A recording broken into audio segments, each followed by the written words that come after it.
This story starts not in a stadium, but on a farm, in a little community most people couldn't even find on a map. Her name was Patricia Sue Head. People called her Trish.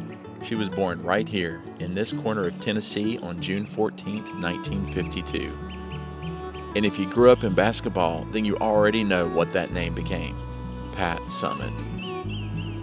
8 national championships, 1,098 career wins, the winningest coach in the history of college basketball, men or women. Presidential Medal of Freedom, the highest honor a civilian can receive in this country. And she never, not one single season in 38 years, had a losing record. Now, here's what I want you to notice. This monument isn't in Knoxville, where she built her dynasty. It's not even in Nashville, the big city an hour south of here. But it's right here, in Clarksville, Tennessee, in a park, in a town that still feels like home. Because this is where she came from. And that changes everything about the story. To understand Pat Summitt, you have to understand this land. Henrietta, Tennessee. That's the community she came from. A small cluster of farms and families just outside of Clarksville, Montgomery County. The kind of place where everybody knew your daddy before they even knew your name. Her father was Richard Head. He was a farmer, hard-working man, and a fair man. The kind of father who didn't hand you anything, but who believed deep down that his children were capable of more than they would ever know. Her mother's name is Hazel. 3 boys and a girl in that house, and then Patricia Sue, the 4th child of 5. She wasn't raised watching basketball. She wasn't raised thinking that she would be famous. She was raised hauling hay, helping with chores, and keeping up with 3 older brothers who had no interest in going easy on their little sister just because she was a girl. You know where she learned to play basketball? In a hayloft, with her brothers, making up games in the hay, shooting at whatever they could find, competing because that's what you did when you grew up in the Head family. You competed, you worked, you didn't complain. I've thought about this a lot. How many of the world's greatest coaches, athletes, and leaders, they didn't come from privilege. They came from places like this, places where the only resources that you had was the people around you and the grit inside of you. Pat Summitt, she had both of those. When Pat was in high school, the Head family moved to Cheatham County, Tennessee. And if you've ever driven through Cheatham County, and I hope that you have, you know that it's the kind of place that moves at its own pace. Quiet, river bottom land, small communities stitched together by back roads and church directories. She went to Cheatham County High School in Ashland City, and here's where something changes in the story. Because the girl who had been playing basketball in a hayloft started playing on a real floor against real competition, and people started to notice. Now, I want to stop here for just a second because I think this is important. Pat Summitt didn't just grow up in a small town of Tennessee, but she was shaped by it. The work ethic that she demanded from her players for 38 years, that came from watching her father manage a farm before sunrise. The toughness, the expectation that you don't quit and don't make excuses, you figure it out, that came from these roads, this land, these communities. Small towns don't always get credit for what they produce. People see the awards and the trophies and they assume that it started somewhere elaborate, perhaps in a big city, but it didn't. It started right here. Pat Head went on to the University of Tennessee at Martin, where she played basketball and graduated with her degree. She was good, really good.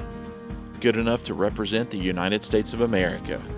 In 1973, she played for the U.S. national women's basketball team. She was 20 years old. And then in 1974, something happened that I want you to sit with for just a moment. The University of Tennessee in Knoxville needed a head coach for their women's basketball program.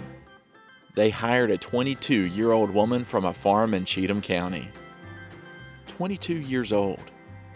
Now, I don't know about you, but when I was 22, I was still figuring out how to do laundry. Pat Summitt was building a dynasty. She didn't just coach. In those early years, she also drove the van to away games. She washed the uniforms. She did her own scouting. She made her own films. The university paid her a salary of barely over $8,000 a year. And she got to work. 38 years, never a losing season, 8 national championships, 1987, 89, 91, 96, 97, 98, 2007, and 2008. 1,098 wins. She coached over 160 players. And here's the number that I think matters most, the one that tells you who she really was. Every single player who completed her eligibility under Pat Summitt earned a degree.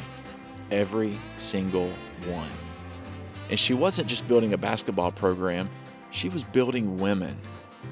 You know, I've read a lot about Pat Summitt putting this video together, and one of the things that keeps coming up over and over again, people who played for her and honestly maybe people who might have been a little bit afraid of her, they all say the same thing.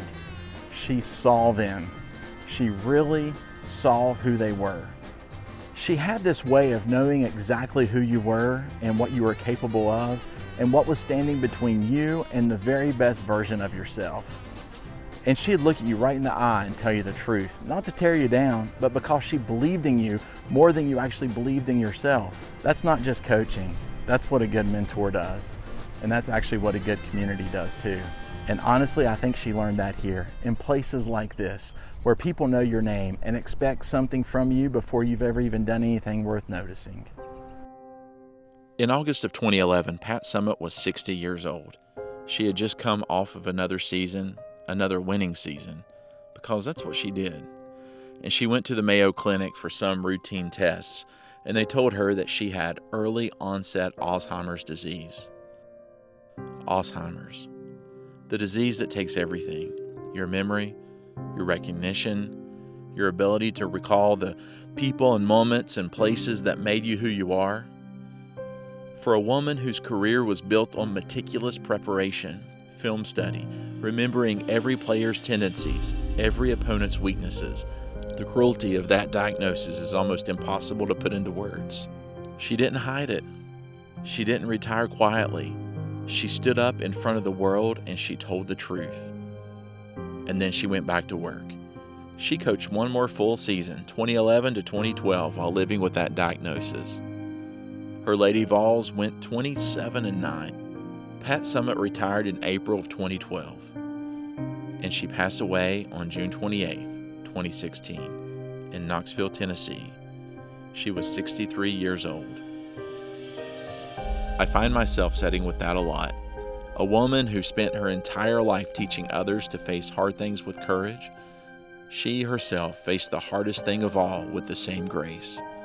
The small-town girl from Henrietta, right to the very end. This statue was unveiled on June 15, 2018, right here at Liberty Park in Clarksville. They call it the Pat Summitt Legacy Park. And I want you to think about that word, legacy, because we throw that word around a lot. We put it on buildings and name things after people and call it a day. But stand here long enough and look at her face, and you realize that this is what legacy actually looks like.